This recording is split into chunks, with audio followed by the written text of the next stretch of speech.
dogs and cats living together, mass hysteria. Goonies never say die. God knows I want you, but you don't get to destroy who I am. The Night Rider. I'm a compulsive liar. That's rough, buddy. And use the power of the Matrix to light our darkest hour.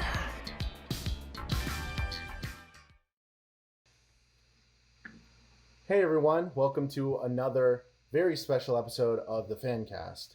Here today we have Chucky, or as he's known as Video Gambit. Hello and welcome to a new video game. Today we'll be discussing 3 things wrong with Scoob 2020. Let's begin. And also the very, very funny, very awesome TommyNC. Subscribe, support, and stay positive. What a privilege to have you guys on. I'm truly excited for today. Thank you. It means a lot. You know, I gotta say, Chucky, you know, it looks like you're in a very prestigious place, you know, like, it's like, yes, I have a budget. I know. I try. Yeah. Well, anyway, today, on Tommy's request, we are going to be talking about Back to the Future, which is reaching its 25th anniversary this year.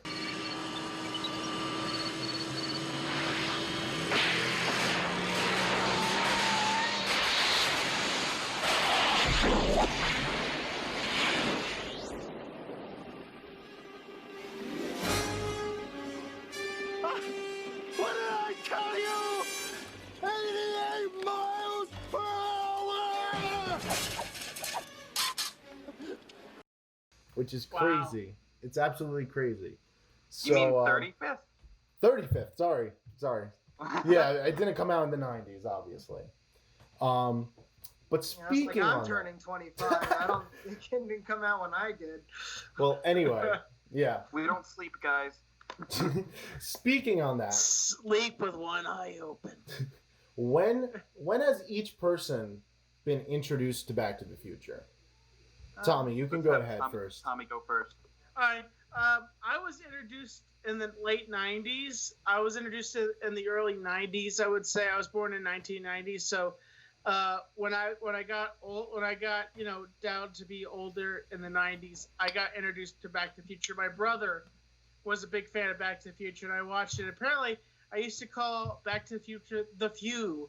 The Few! The Few! And apparently I wanted to have the Back to the Future on all the time. Like, apparently I wanted to watch it. Like, even my brother would say, Tommy, I'm gonna cut it off if you don't, he would threaten me with saying that he was gonna shut off Back to the Future even though I wasn't watching it. Like, I had to have it playing in the background. You know, it's funny, that movie has so many swears in it, and I'm like, I'm surprised my parents let me watch that. Holy Yeah.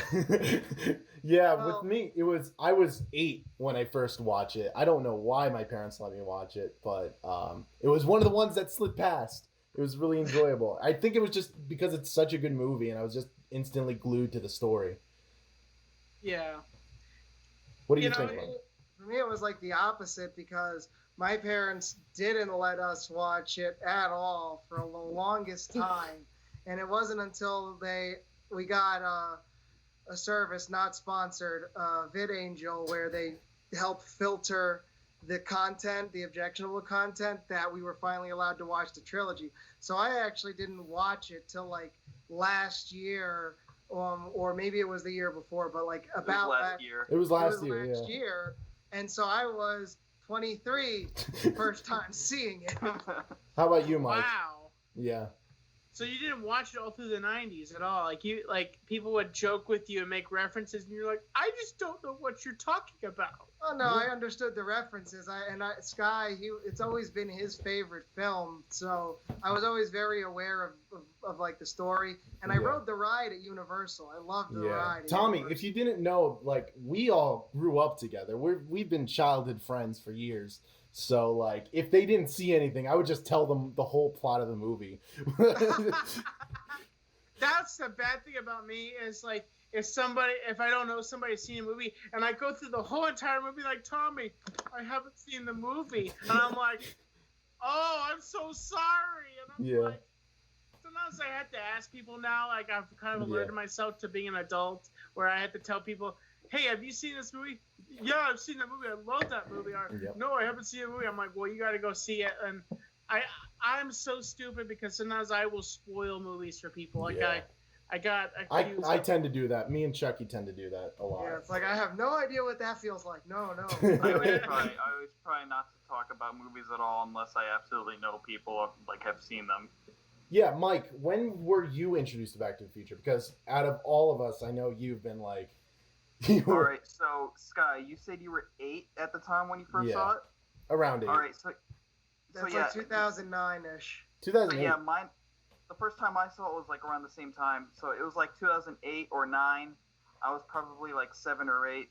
And the only channel I really used to watch was Nickelodeon. So Nick at Night would come on as well when it was nighttime. Wait, it was on Nick at Night? Yeah, bro. They played the whole entire trilogy. They played the first... That's insane. They played the first movie one night, second the next, and the third on last night. And they did that for like a whole week. That's really cool. I never knew they had the rights to do that. I never heard of it at all at that point. I just thought, okay, this is interesting. I had no idea that it was even like a classic movie or anything. They just played it on Nick at Night, and even every once in a while they would play E.T. on there. And I remembered at your birthday one time, we just watched the whole trilogy with other people, and that was... No, we just watched the first one. No, we just watched the first one. Now, like, I watched all the movies, and I thought, this is awesome. And then I just didn't really think about it much until, like, a few years later, like, when I moved back to New York. And then I visited your house, and then we watched the second movie. And I was like, wow, I forgot how awesome this was. And then my birthday came, and then we all watched the first one. Yeah, the whole series has had such a big impact on popular culture. Like, it was such a... Yeah. You know, even with Family Guy, they have references of, like, Peter and the angry chicken fighting on the DeLorean. You know, like, there's so many pop... Can you imagine if... Because there was a rumor that originally...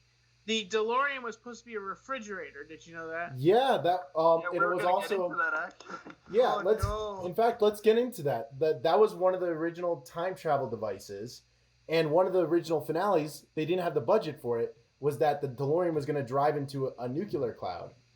I think Steven Spielberg actually borrowed that for Indiana Jones 4, where they had a guy who went in a fridge and got launched because of a nuclear cloud. So I think they took a little creative license and borrowed from that. You know, like Harrison Ford gets out of that refrigerator and he's just like dun dun dun dun dun dun dun. By the way, realistically, if the way that refrigerator would hit and the way it was clunk clunk clunk clunk clunk, one he would have been burned up by radiation. Well, as soon as he got out of the refrigerator, he'd be all broken boned and all that stuff. I don't even know if he would have been able to pull his stuff out of that refrigerator, but he would have been like, oh, and then as soon as he opened it up, he would have been exposed to radiation. By the way, Indiana Jones has radiation poisoning, by the way, and no one's going to point the interesting fact that now we're going to be losing Indiana Jones because he's going to get cancer. If you're this close to a nuclear cloud, it looked iconic, but if you really thought about it, it's like that. No, that's not how it works. No, flatlined. Give him a break. Yeah. He's in the desert, and there's gonna be radiation rain. Like immediately after something like that happens, it changes the weather pattern. So there was gonna be rain, and immediately you go to a scene of him being rinsed off by the government and stuff like that, and you're just like, what? Anyway, to get back on task. Like, sorry. No, you're good. That was hilarious. But let's get back to the Future. Interesting theory. A little plot theory. Wouldn't that have been interesting if, like, at one point they had where the DeLorean went back to a certain time where Doc came across and he came across, like, say Indiana Jones somehow in a direction as he was time traveling. You know. Well, I have always talked about Bill and Ted and Marty McFly existing in a same alternate universe, but it would never happen. Just like They're as an both idea. putzes, okay? Yeah. They're both freaking putzes. Marty McFly, I recently watched all 3 movies, and Marty McFly, I gotta say, is the biggest idiot ever. Doc says in part 3, don't leave the spot, Marty. Don't leave the spot. And what does Marty do? He leaves the DeLorean to follow a floating collar. Yeah. It's true. Most people in time travel movies, they almost have to be idiots in a way. Because if you're not an idiot, you don't really have a plot. Because you have to mess up time travel in order for it to be a story. Usually the only smart people in time travel narratives are the villains. Yeah. Like even in Doctor Who, you have to have a companion. You have to have someone else there to be the straight man who ruins everything. Rick and Morty. Yeah, all of them. All of them, man. Which that Back to the Future completely inspired. Yeah. Back to the Future, like I said, inspired a lot of things. I was privileged enough to go to the Comic-Con back in 2015, and it was the big, this is the year from Back to the Future 2, whoa! And it was a really nice opportunity because I dressed up as Marty McFly, and PepsiCo was having a full event there, and I got my own Pepsi Perfect bottle. And it was really, wow. And I still have it. It's one of the, it's probably one of the coolest instances in my life where I really got to live out my fandom. And I just saw a sea of people in red vests. What's his face there? Was the actor Doc Brown? Was he there? No, he wasn't there. But there was. So yeah, what Sky is talking about. So Yeah. this was at the 2015 New York Comic-Con. Yeah. They had the DeLorean there, Mhm. and the hood was signed by Christopher Lloyd, which And was awesome. We both took pictures there. Yeah, Wow. it was really awesome, and I got to meet some really nice YouTubers and really nice people there. Why It do was a you good think panel. that? Why do you think that Christopher Lloyd wouldn't have been there? It's a big unveiling. It's the year that Doc Brown and Marty Yeah. McFly. went Well, back to the thing 20 is, it wasn't just popular for Comic-Con. It was kind of popular all over the world. So you would see them on like Jimmy Kimmel. You would see them on. So like typically they would go to like Comic-Con and stuff like that. But in that case, it was really big, and it was a really big talking point. It was like in the news and everything like that. It was a really fun point. Very, very pre-2020 kind of event to happen where people can just come together and celebrate an awesome movie, which is very odd. I remember a lot of memes leading up to 2015 that they were falsified. They were falsified memes. They were saying, today is the day that Marty McFly arrived in the future. And you were always correcting me. You were like, no, the date is still yet to come. Those memes are fake. Because people kept saying it was July. I'm like, no, July was when the movie came out. It doesn't come. The day they didn't go to the future wasn't until October. And I was like, I was really serious about that because Facebook kept posting fake news. That's the only fake news I really care about. You know what's funny? That whole future scene in the second movie gets a lot of flack for it being inaccurate. There's still like 40% of the stuff they got right. Oh yeah. Well, they just just now. Oh, sorry, Chucky, I didn't mean to interrupt you. They just now invented the Nike shoes that zip up. Yep. But the thing is, apparently they're like inaccurate. They don't work that well somehow. Like they've said that they've had test issues where they're really slow apparently. They're like very slow. Where's my hoverboard? That's all I want. Where's my hoverboard? I want the self-drying jacket. Yeah, I think that was the point of that No. scene. Check the drying. Check the drying. Yeah. On. Check the drying. On. Yeah, I think that was the whole point of that scene is like, let's just think of all the cool things that we want to happen. Like they knew they were going to be inaccurate, so it was just like a joke fest. Yeah. One of my favorite ones was like Jaws, like 40. 19. Oh, Get it right. Like Jaws 19, yeah. So I guess even though there wasn't a 19th Jaws movie, there are some other movies that have either been rebooted or had sequels to that. Yeah, what are we on like? Plus, The shark still looks fake. Yeah. Plus, What are there's we on? countless shark movies. Yeah. dumb. Meg. What are we Yeah, on? Like the Jurassic spiritual Park? We're on themes like of Jurassic Jaws. Park 6 The only technically. good one being the Meg. Yeah. We're on like Jurassic Park 6 technically. Like Star Wars 9. It's like no one, if you were in the 80s and it's like, oh yeah, in the future you'll have Star Wars 9. people will go crazy. They're like, why? How? I swear, if they ever remake Jaws, I'm not gonna go watch it. I'm not gonna go. Why would they do that? The only way they could do it is if it was the Meg. It's just a giant. It's just a bigger The one. Meg, they just took literally like half the lines in the Meg are just taken from Jaws. Yeah, pretty much. It's good. The Meg is. And also you get to see Dwight Eaton in that movie also. Yeah, from The Office. That was poor guy. Yeah, but I don't know, like the idea of like holograms and everything. Like we have virtual reality that became a thing. That was a really big thing. They kind of had that in the pizza scene. Yep, they had the holo glasses and answering calls on holo glasses. There's a lot of deleted scenes from part 2. Apparently, there's a lot of stuff that they cut out of the movie that were like. I've gone back and watched them, and I'm like, wow, they should have put that in the movie. Like, why did they cut this out of the movie? The biggest thing is, and I think this is a plot-related thing that they left out, is that when old Biff comes back from the past, he's still existent. But in the deleted scene, you see him fading away, so it explains the plot thread of why he's still alive. And it's really annoying because, like, in the movie, everyone who hasn't seen the deleted scene will be like, why is he still alive? Yeah. That was one of the more interesting things because, like, they hint at him fading away, but then they don't show it. Why didn't they just show it and confirm, like, the future was changing? I guess maybe they wanted to leave it as a bigger reveal when they come back to the future and everything was changed. But I think that's a cool hint to be like, why is he fading away? What happened? And then you jump to the past and it's like, oh no, oh no, oh my gosh. Yeah, the films were really good at that, though. They had really good pacing. So wait a minute, he faded away? Like, what exactly? I just didn't get that he...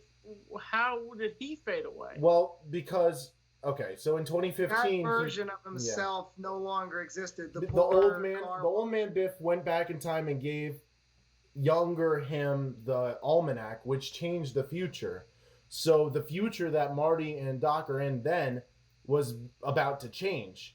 And when they go back, that's why when we get the other version of the present with rich Biff and everything like that. So it was a very temporary situation they were living in, which could have been expressed more by, I get that they were trying to do like a big reveal kind of thing with, why are bars on my door? Oh no, the school's burned down and everything like that, which is understandable.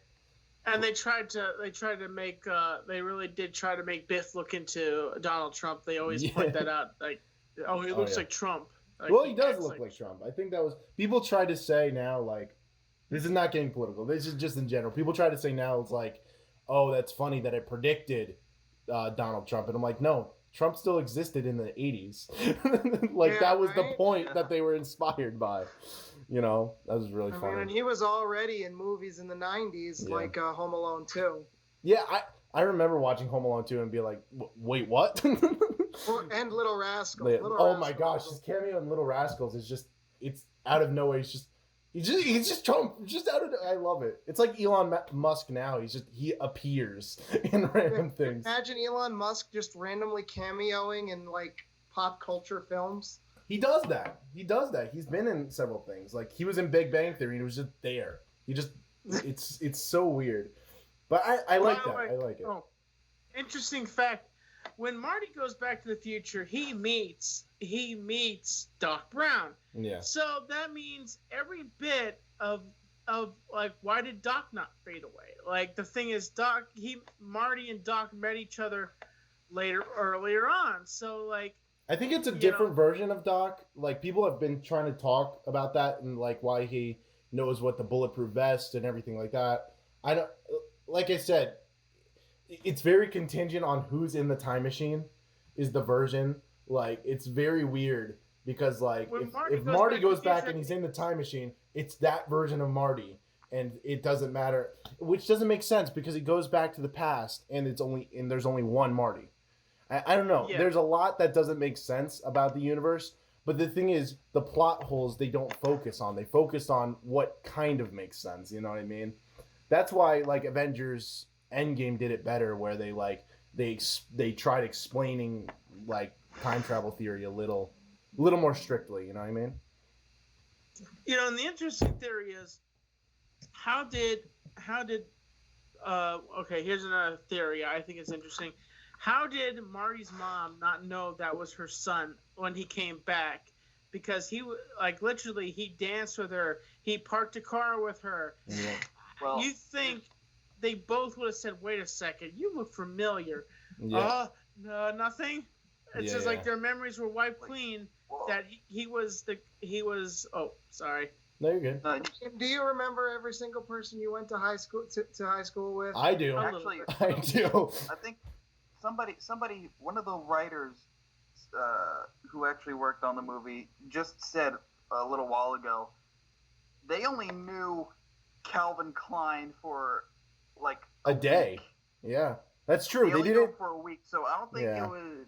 I don't think it's too far fetched to say they Also, don't really remember. I don't know. They wouldn't think that. I think there's also this idea of photogenic memory where you remember what someone acts like more than what they look like.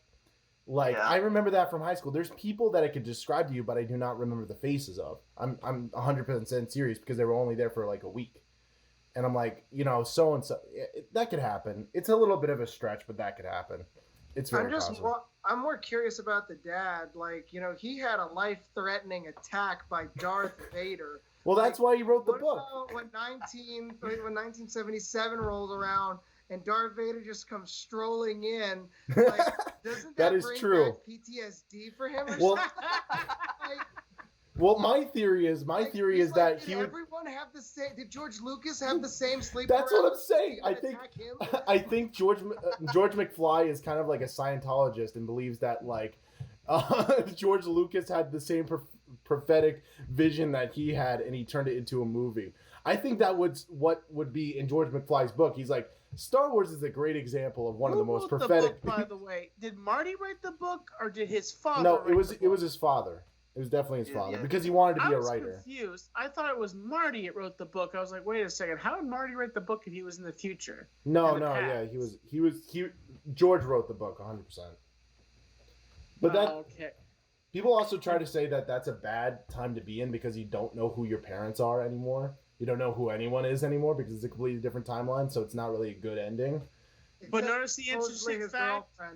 But did you notice the interesting fact on the front of the cover book? You see Marty's radiation suit on the front of the cover with the two people. Yeah, because that was his life-threatening. That was his PTSD moment from. Oh my gosh.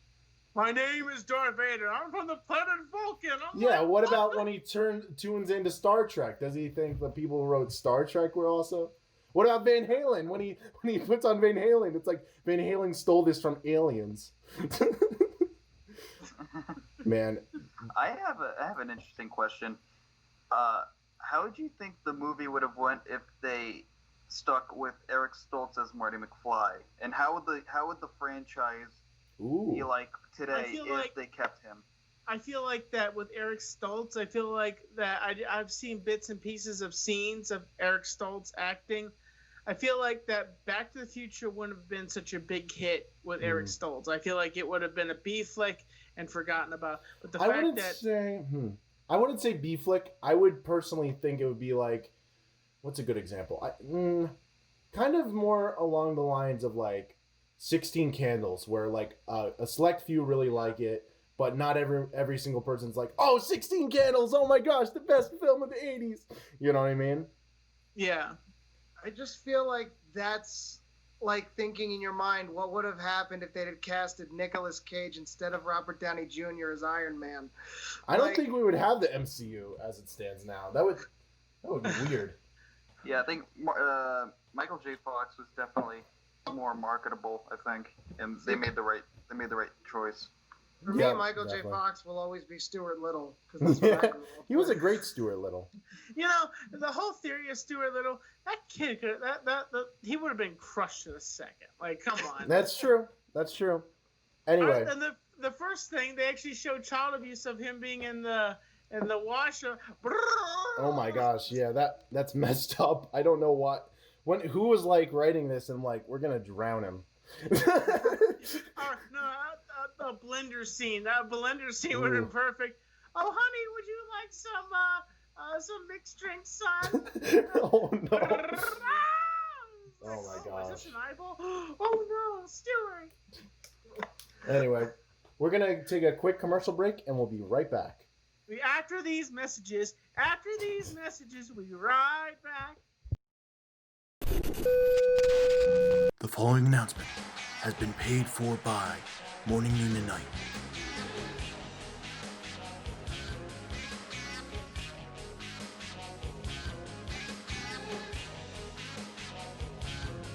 Hey yo, it's me, Mike, from Morning, Noon, and Night, and I've got a little announcement for all you Chicos out there. We got more merch! Hey everyone, Sky coming at ya as we're approaching the brand new Attitude Era of Morning, Noon, and Night. New podcasts, new Let's Plays, and brand new Attitude Era t-shirts. And if you like us, you better dress like us, brother. The Morning, Noon, and Night NWO design. Yeah, that's right. Get your new NWO Morning, Noon, and Night t-shirt right now, okay? I need the money. Now I know what you might be saying. Oh Sky, I have to wear a suit to my business interview. Oh Sky, I gotta wear a dress to the ball. No, you're not gonna be wearing that stuff. You're going to be wearing Morning, Noon, and Night branded products. You're gonna have a Morning, Noon, and Night t-shirt, a Morning, Noon, and Night fanny pack, and a Morning, Noon, and Night mug for all your Morning, Noon, and Night drinks. And that is the plan, man. I mean, look at this thing, man. Look, it's beautiful. Who wouldn't want to get a t-shirt with this design on it? The Morning, Noon, and Night NWO t-shirt. Look at that beauty right there. Look at that. Look at that. Because we got the black and white. We got the black and red. And we also have the Morning, Noon, and Night color scheme. Ooh, yeah. Woo! So go to the link down below, buy all of our products, and dress for success. The Morning, Noon, and Night success for the Morning, Noon, and Night Attitude Era. Morning, Noon, and Night, signing off. The preceding announcement has been paid for by Morning, Noon, and Night. And we're back. So, yeah, like we were saying, Stuart Little. Yeah, Stuart Wendell. Little. You're good, bro. That would have been his name if you fell into a blender. Stuart Blender. Stuart Blender. I'll watch Stuart Blender. Like, the only other famous role Michael J. Fox had was, like, Stuart Little. Well, Teen Wolf. Yeah, Teen Wolf. And the Creepers, what is it, where he plays, like, a ghost guy, and he goes after monsters and ghosts and stuff like that? Oh, that's cool. Oh, and Family Ties, of course. He had to film that and Back to the Future at the same time, getting zero sleep. In the morning, he'd film Family Ties, and then at night, he'd go film Back to the Future. How about that? He does a normal sitcom in the morning, and then this futuristic movie at night, you know? He didn't get much sleep, apparently, when he was filming Back to the Future. But he said he was young and he didn't need sleep. Which I wouldn't disagree. What was Brian's input, Chucky, that he was unfortunately not able to join us, but what he said he wanted to say? Brian also, like, he's the missing link of Morning, Noon, and Night tonight, but he, also known as the cartoon connoisseur, Brian's point was that he loved the historical intricacies of Back to the Future, that, you know, a lot of people focus on the fact that he basically went back in time and then created rock and roll by playing Johnny Be Good for everybody. Yeah. But then the one that got him, Brian's big into skateboarding, was that he rips off the handle from a box scooter during one of the chase sequences and then uses it as a skateboard, and that's actually how skateboarding got started. They actually took box scooters and ripped off the handles and just rode it like a skateboard, and that was the infancy of skateboarding. I remember when we were showing you and Brian the movie for the first time, he flipped out when he saw that. He was so excited. Yeah, it was good. You know, here's another interesting theory I want to go back to. I think it's the fact that Biff doesn't recognize Marty and the whole entire time through when he comes back and Biff pops up from, you know, part 3, he does not recognize Marty at all, and he's been fighting with him, he's been tuffling with him, That's and he true. doesn't recognize Marty. That's at true. all. In the third one, when he's just there, it's like he doesn't remember the guy that sent his car into a manure truck twice. Yeah, but then again, it was still only for a week. Yeah. Yep. But at the same time, And that you old would Biff remember doesn't really somebody from exist doing anymore. Something like that, though. So I don't know. It's a little. It's very leaps and boundsy in a way. It's just like, think about the absurdity of it, though. Like that somehow the son of the kid that you bullied, that you now work for, Looks after like a certain amount of time, then looks exactly like that guy. Like the you'd be kid thinking, who what are the odds? ran your Like, car into a how manure could truck he twice. right now go back there and mess me up back then? I think that's what they were trying to do with George McFly, is to be like, oh, if George McFly punches him, he's more important in that scene. But then they go and have the whole chase scene in the tunnel, and he gets his car plowed into a manure truck again, and it's like, I wouldn't forget that. I wouldn't forget that. What was Biff's? What was the actor who played Biff? Tom something. Tom F. Wilson. He is he's a very good voice actor. Tom, he actually got punched in the face, not by Michael J. Fox, but the other actor. Did you know that? Yeah, they used the shot where Marty punches Biff. That was actually a shot when they were using Eric Stoltz. Yeah, that's the only shot that's in there. Maybe maybe Michael J. Fox was too tired that day to punch. Eric Stoltz wore black, and Marty wore. If you notice all the shots, Eric Stoltz wears a black jacket, and Marty wears a red and colorful jacket. If you notice that. Yeah.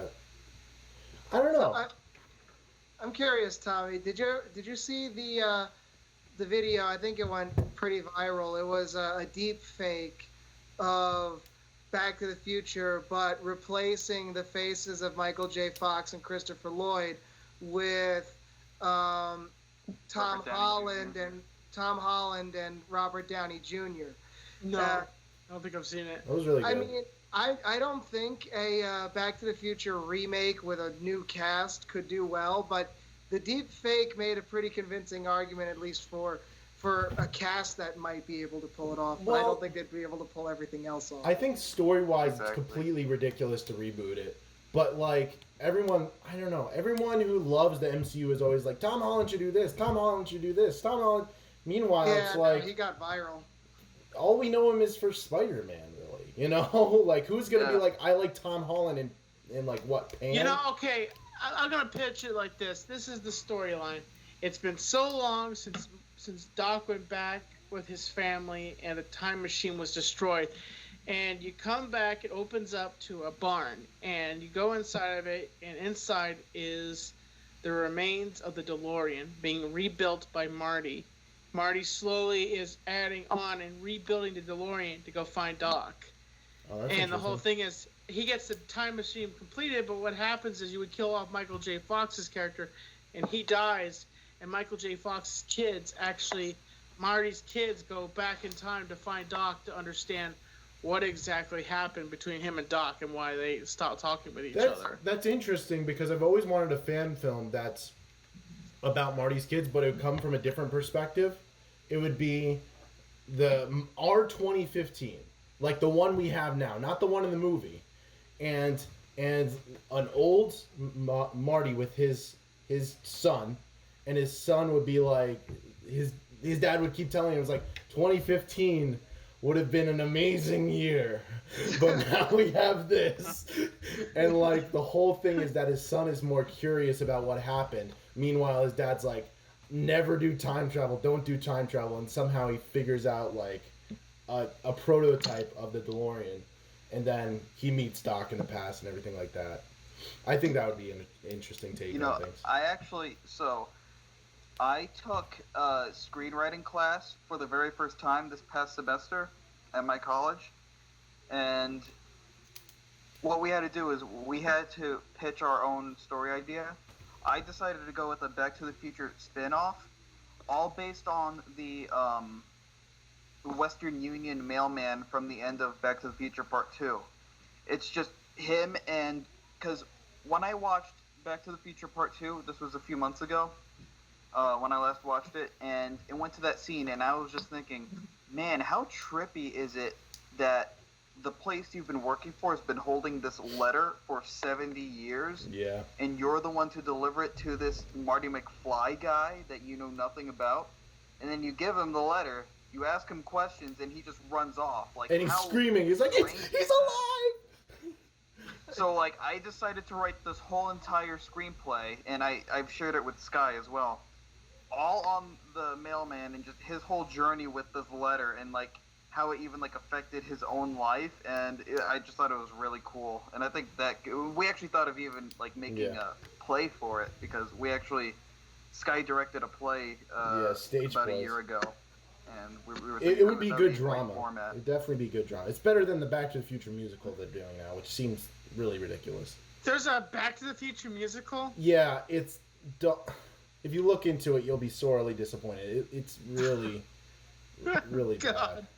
Like, okay, but Beetlejuice is actually... I've seen some of the clips of Beetlejuice and, like, of the musical. It's not bad. Hey, folks... Let me tell you, it's our do, you know? Yeah, same thing with SpongeBob. I think they did a good SpongeBob adaptation with that musical. Which Sky just showed me, like, last week, right? Yeah. And Mike doesn't like musicals, and he thought it was okay. Yeah, I thought it was okay. It wasn't, like, spectacular in my opinion, but I thought it was alright. But, Shrek like... the musical. What the Yeah. Part of my language. No, you're good. I'll bleep you out. Well, yeah, we'll mute that. Bleep! Press this monetization that we don't have. But yeah, like, musical adaptations can go really well, but some of them just don't. Why? Just don't do it. You know? Like, for example, they have a Rocky one, and when in your right mind would be like, you know what would be a good stage play? What about Rebecca as a musical or Spider-Man as a musical? Oh my god. I actually went to Spider-Man Turn Off the Dark when I was like 14, and I hated it. And Back to the Future just works so much in its medium, it doesn't seem necessary.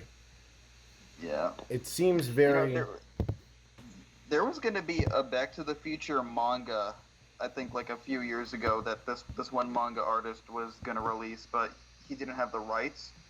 But there are still pictures all over the internet of his illustrations, and they look beautiful. Oh yeah. Like there's this one picture of Lorraine in her Enchantment Under the Sea dress, and it just looks like, wow, that's just awesome. Yeah. I wish they would have maybe if he would have worked with Universal or something, they could have worked something out. I would definitely read that. How about an animated version of Back to the Future, like done in animation, like that anime? would be interesting. I saw an Akira fan art of it that looked pretty good. Yeah. Like, honestly, well, they did have the Back to the Future video game at one point. Yeah, and that continued the storyline. I don't think it did too well, and they were going to do multiple parts, but they wound up only doing part one. I really want to read the comics. Like, I keep seeing the first volume at our comic book store that we have over here, but I just still never actually... But yeah, I think an anime would be interesting. The comics are good. I read the comics, and they explain, like, one of the biggest things is, like, how did Marty meet Doc? Like, where did that friendship show up?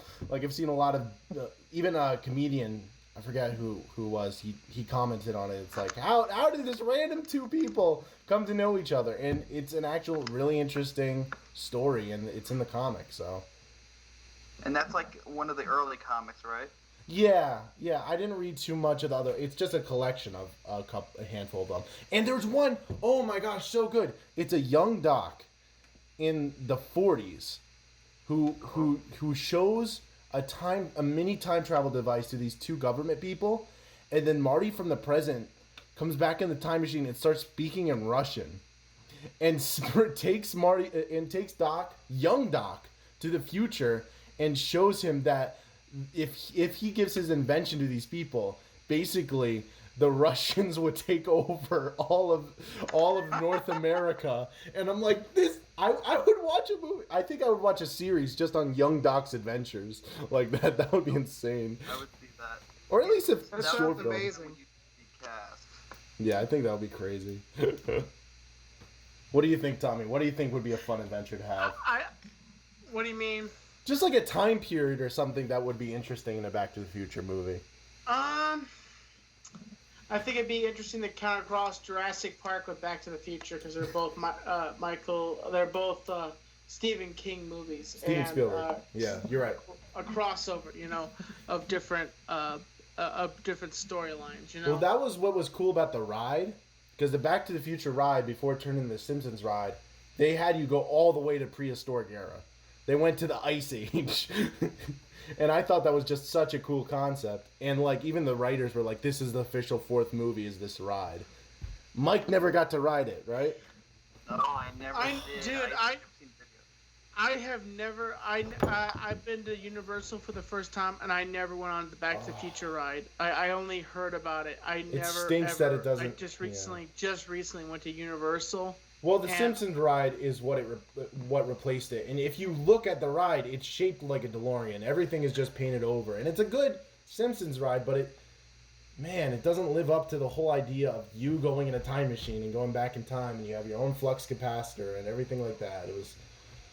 And I didn't even watch the movie yet, and it was a good experience. What do you think, Chip?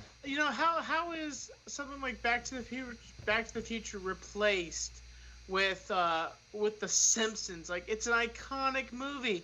Yeah. Who said at Universal,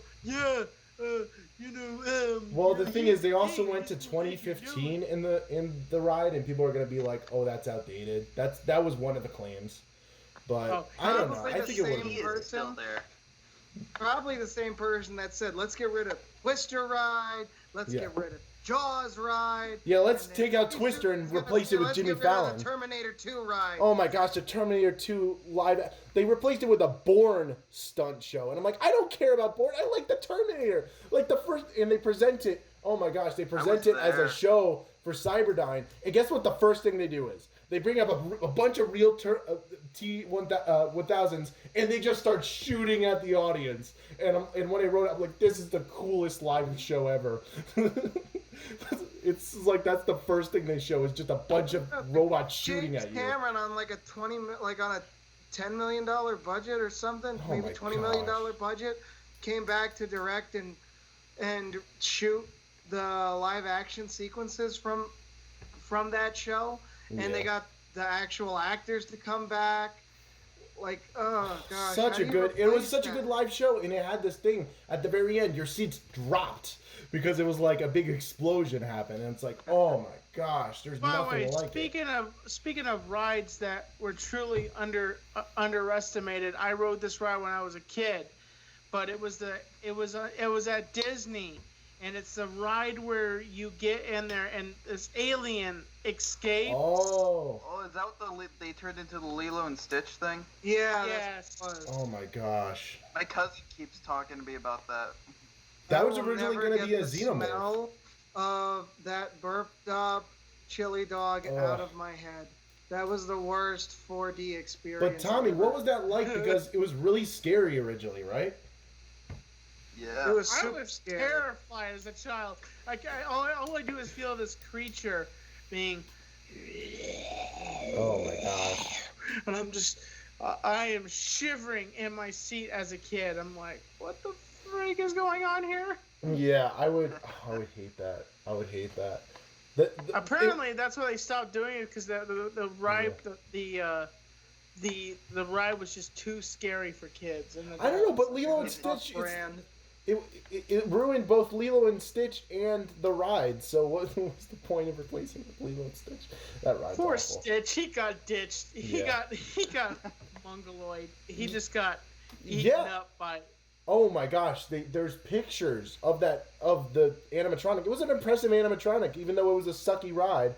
They showed pictures of it. He was rotting away, and it's like, yeah, good job, Disney. Good job preserving your animatronics. Disney has a lot of skeletons in their closet. Literal skeletons. Like actual a lot of skeletons, and they gut out a lot of companies too. Yeah. They are such a glutton company. They exhume so many companies, and then what they don't. Sorry about that. I'm smelling the chili dog smell from the ride again. Yeah, right? Oh my gosh. PTSD. But Universal's done the same thing in a way, because like Back to the Future used to be the biggest thing, and now Universal barely uses it. It's like, oh, you want it for a commercial? You know what I mean? You was like, but Jurassic Park, oh, everyone loves Jurassic Park. Jurassic Park, let's bring out back all the stuff from Jurassic Park. But Back to the Future, it's like, oh, that was a pretty good movie, I guess. Here's some merchandise for the real fans, you know. I love the Jurassic Park ride. Oh yeah, it's great. You know, I've always wanted a DeLorean. Like I don't know why. I've always just wanted to have a DeLorean. They're like, coming back. Yep. Yep. Apparently, a company in Australia is bringing them back. That's cool. I was thinking of getting one at one point, but it wouldn't be my first car. I would get a different car. It's very like 3-step plan. Get rich, get DeLorean, drive DeLorean. Did I tell you that, Chuck? That was Drive a couple blocks with a DeLorean, then the engine craps out. then it completely gets destroyed, and we're like, well, it was good while it lasted. You gotta add all the time travel bits on it too. Well, Knowing you try to get up to 88 miles per hour, and then the engine would just go. Yeah, that was. Shoot, you know they actually pulled the DeLorean with a what is it, a truck actually, to get it up to 88 miles per hour. All those scenes when the DeLorean is going up to 88 miles per hour, Marty goes back to the future. Because that car would probably fall apart at any. Wow, you gotta be kidding. Yeah. No, yeah, because the DeLorean does not get up to 88 miles per hour.